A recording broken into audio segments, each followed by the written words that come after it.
السلام عليكم وأهلا بكم في نشرة الأخبار المقدمة من قناة أخبار تركيا بالعربي. اليوم لدينا في الخبر الأول: جريمة تهز تركيا من أجل 13 ليرة تركية. والخبر الثاني: اعتقال أب وأم من الجنسية السورية قاموا بالاعتداء على أطفالهم بطريقة وحشية.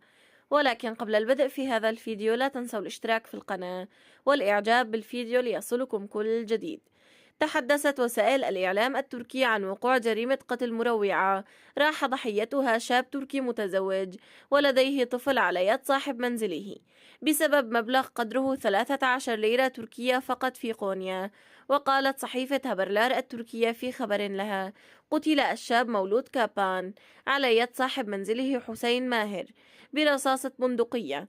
وعن التفاصيل ذكرت الصحيفة بأن الشاب مولود دفع مستحقات فاتورة المياه للمدعو حسين أقل من ما يجب ب13 ليرة تركية فقط، مما دفع صاحب المنزل لقتله.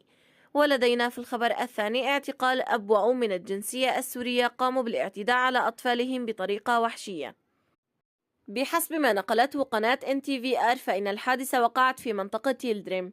وحسب ما قيل أن الأب ريان العيسى 37 عاما وزوجته حنان الرمضان 32 عاما من الجنسية السورية قاموا بالاعتداء وضرب أطفالهم الأربعة بطريقة وحشية.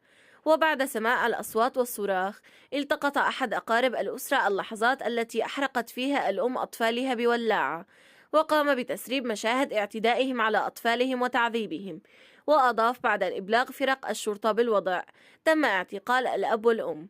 وبهكذا نكون قد انهينا أخبارنا اليوم. شكرا لكم على حسن الاستماع ودمتم بخير.